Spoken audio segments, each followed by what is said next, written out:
Le temps semble s'être arrêté à Truro. La ville médiévale garde un charme certain. La campagne anglaise invite à la balade et la mer, toujours proche, donne des envies de baignade. Une douceur de vivre qui, au siècle dernier, a attiré la famille Fox.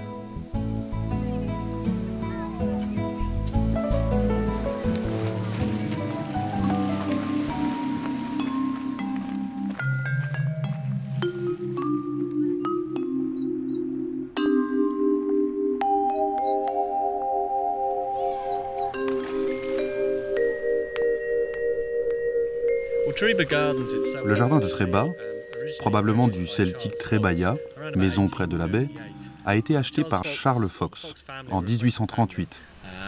La famille Fox Quaker a commencé à acheter des propriétés dans les environs et ils ont créé beaucoup de jardins pour leur propre intérêt. Pas comme aujourd'hui pour distraire le public, c'était pour leur usage personnel. Il y a une très vieille histoire qui dit que Charles Fox aurait fait construire une tour et la faisait positionner là où il souhaitait planter un arbre. Cette tour faisait la hauteur de l'arbre adulte. Puis il disait aux plus jeunes jardiniers de monter dessus et d'agiter un drapeau. Et il lui criait avec son mégaphone de bouger la tour à gauche ou à droite, afin de l'intégrer au paysage. Donc beaucoup des arbres que vous voyez ici aujourd'hui ont très bien pu être plantés en utilisant cette technique.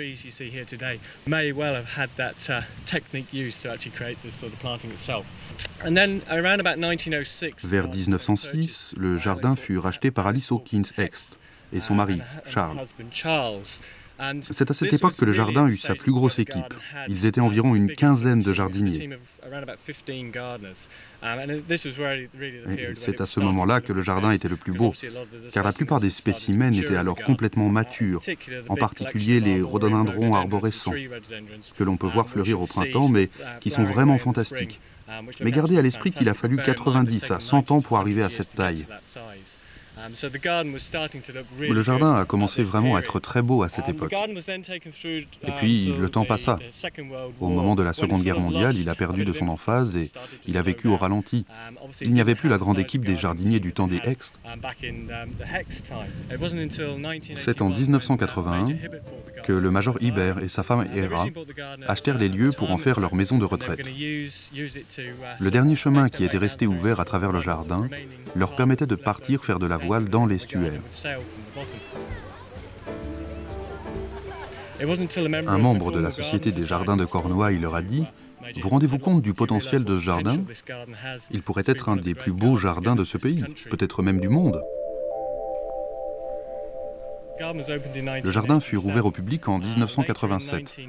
Plus tard, en 1991, il fut alors transformé en œuvre de charité, et ce jusqu'à ce jour. Tréba est si spécial, il a quelque chose de... Partout il y a des plantes des quatre coins du monde, c'est ce qui le rend si excitant et intéressant. À cette époque de l'année, vous trouverez beaucoup de formes intéressantes. Les Dixonias, les fougères arborescentes sont magnifiques. Certaines de ces fougères furent les premières à être introduites dans le pays aux alentours de 1880.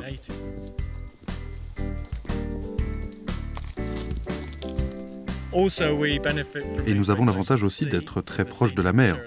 Et donc la température de la mer et le sel dans l'air empêchent le gel. Et enfin, nous bénéficions du Gulf Stream qui glisse le long des Cornouailles et garde les eaux chaudes.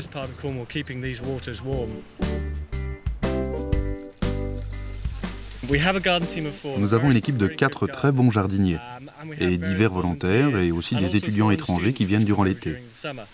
Nous en avons eu 2 particulièrement bons cette année, un Allemand et un Français. Nous avons environ 110 000 visiteurs par an, ce qui est un très bon chiffre pour nous. Le problème est que tout le monde vient en été quand c'est très fréquenté.